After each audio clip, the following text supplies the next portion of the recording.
This is a hemlock, eh? This is Douglas fir. Is it? Yeah. Oh yeah, this is the So here's rough express. here's the remaining tree. This is the last one of this whole grove. It's still alive. Not very alive, but it's alive. You can call a tree like this a veteran because it's a veteran of the ecosystem. It's outlived all the rest of it. It's a remnant or a legacy of some past event.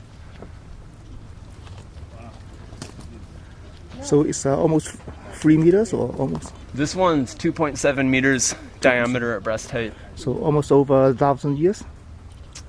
I think it's probably over 1,000 years, but I don't know. Yeah.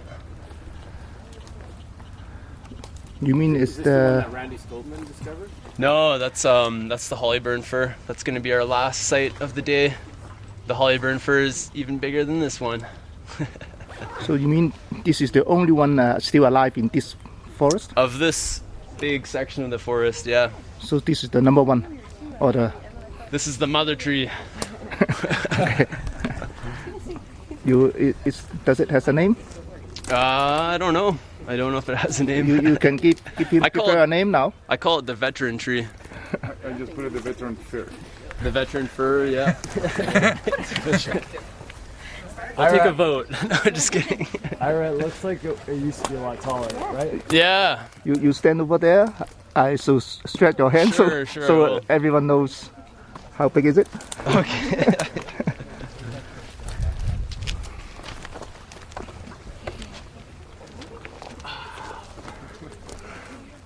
So my theory with this tree, see this tree is still alive, but you can tell the top is being busted off, probably by wind.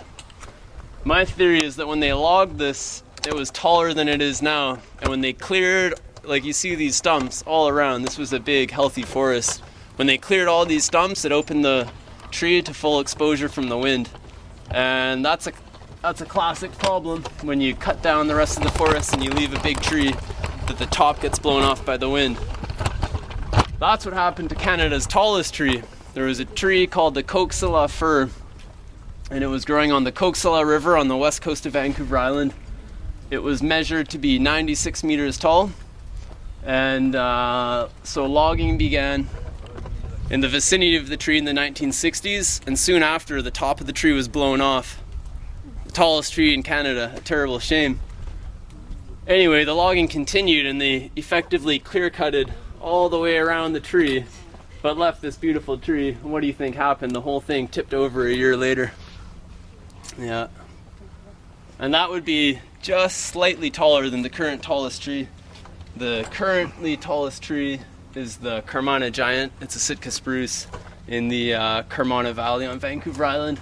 I think it's 95.5 meters or something like that. Yeah. And just for comparison, the tallest trees in the world are the coast redwoods in California, reaching heights of 115 meters. 115, yeah, 115. Yeah, that's the tallest tree species. They often say that there's 3 trees in the world that can grow over 100 meters. That's the coast redwood, the Sitka spruce, and then the eucalyptus of California. But I'm pretty damn sure that our Douglas firs grew over 100 meters before this area was logged. Yeah, and the tallest trees now in the Vancouver area are in the Seymour Valley, and those ones are 86 meters tall, the tallest.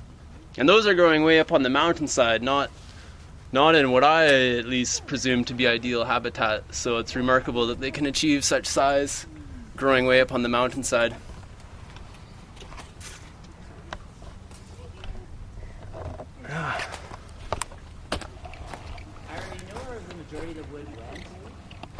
Europe. Well, a lot of it went to building Vancouver, right? But of course, there's a lot more lumber than there is even today in Vancouver in this forest. So yeah, it was exported to Europe. It was probably primarily Europe. I mean, so the Douglas fir, these trees grow incredibly straight, tall. The really big ones will sometimes have 50 60, 70 meters clear without a branch. That's very high quality lumber because every time you get a branch, you get a knot in the wood. And that's a visual, that's not good aesthetically, nor is it really good for the structure of the wood. So the Douglas fir was used as the ideal wood for framing buildings, for making doors, windows. It still is today. It's really an incredibly strong, straight, and stiff wood. The Western red cedars, they have a very high extractive content in it, and they are very resistant to rot. So they're highly desirable for anything outdoors, for building a fence, building a patio, anything that gets a lot of rain and a lot of exposure to rot.